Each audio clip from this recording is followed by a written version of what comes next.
मित्रों नमस्कार। खास मुलाकात कार्यक्रम के तहत आज हम मिलने जा रहे हैं राष्ट्रीय हिंदू महासभा भारत के राष्ट्रीय अध्यक्ष विवेक शर्मा जी से। ये विवेक शर्मा जी बरेली के पवन विहार गणेशपुरम पीछे पवन विहार के पीछे कॉलोनी है, उससे सटी हुई उसी के अंदर रहते हैं। इनके आवास पर हम उपस्थित हैं। बहुत बड़ा काम आपके निर्देशन में, आपके नेतृत्व में उत्तर प्रदेश ही नहीं बल्कि देश के विभिन्न राज्यों में चल रहा है। वो काम क्या है, वो काम कैसे किया जाता है और किस तरीके से एक कारवा बनता चला जा रहा पूरे देश में, कई राज्यों में, वो क्या है, उस सब की विस्तृत जानकारी के लिए रोहित शर्मा जी से मिल रहे हैं। लेकिन कम शब्दों में कहें कि हिंदू समाज के लिए, हिंदू धर्म के लिए बहुत खामोशी के साथ, बहुत ही नपे तुले सधे कदमों से आगे बढ़ रहे हैं विवेक शर्मा जी। विवेक जी, हमारे दर्शक आपको देख रहे हैं, बताना चाहेंगे संगठन क्या है, कैसे काम करता है, कितने राज्यों में है, कितने लोग जुड़े हैं और क्या उल्लेखनीय काम अब तक कर चुके हैं? विवेक जी, कई हजारों की संख्या है हमारे संगठन में और उत्तर प्रदेश के तो प्रत्येक जिले में जुड़े ही हैं लोग, लेकिन उत्तर प्रदेश के बाहर भी तमाम ऐसे प्रदेश हैं जहाँ बहुत सारे पदाधिकारी हैं जो निरंतर हिंदुओं के हित में, हिंदू समाज के लिए तमाम बहुत सारे काम करते रहते हैं।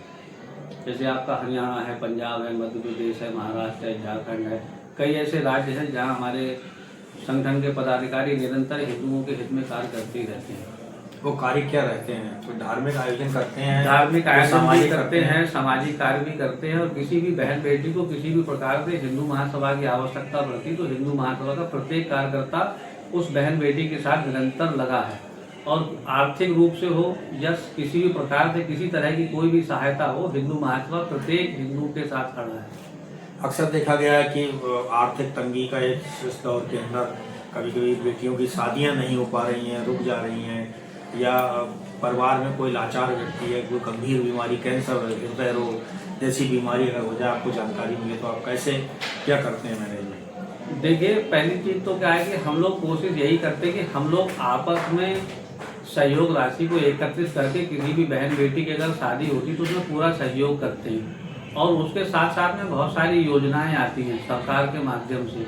अब जैसे हमारे रिठौरा में एक बहन थी, उनके भतीजे को एक बीमारी में बड़े अधिक धन की आवश्यकता थी और जो धन हम अपनी बरेली शहर टीम के द्वारा एकत्रित नहीं कर सकते थे, उसके लिए हमने नवाबगंज विधायक डॉक्टर MP आर्या जी से मदद मांगी और उन्होंने लगभग 3-3.5 लाख रुपए की व्यवस्था मुख्यमंत्री कोष के द्वारा करवाई थी और PGI लखनऊ में उस बच्चे का इलाज भी हुआ। इस तरह से बहुत सारी लड़कियां हैं जिनकी हमारे संगठन के माध्यम से निरंतर शादियां होती रहती हैं और आगे भी करवाते रहेंगे। आपके संगठन से जुड़ने के लिए कोई फॉर्म भरना पड़ता है, आवेदन करना पड़ता है, या आपके लोग जाते हैं? क्या कोई नियुक्ति पत्र वगैरह भी जारी करते हैं? नियुक्ति पत्र जारी करते हैं और आई कार्ड भी देते हैं और संगठन की तरफ से एक सदस्यता फार्म है जिसको भरना पड़ता है, जिसमें अपनी डिटेल हम सभी लोगों को देनी पड़ती है और आधार है, फोटो है। कोई ज्यादा खास ऐसा नहीं है कि व्यक्ति को जुड़ने में किसी प्रकार की दिक्कत आए। तो फीस वगैरह रखी कुछ? फीस सिर्फ नाम के लिए है और हमारी तरफ से तो जुड़ना एक तरह से निःशुल्क है। लोगों को आई कार्ड आदि प्रोवाइड कराते हैं तो जितना उसको बनाने में खर्च लगता है सिर्फ उतना ही व्यक्ति से लिया जाता है।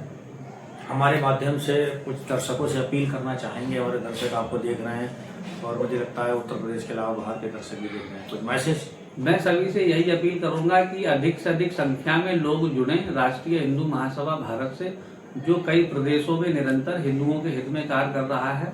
और जितनी संख्या हमारी अधिक होगी उतना ही हम लोगों के हितों में अधिक से अधिक काम कर पाएंगे। संगे शक्ति कलयुग, क्योंकि हमारे वेद पुराणों में कहा गया है कि कलयुग में एकत्र होकर ही रहेंगे तभी हम आगे कुछ कर पाएंगे।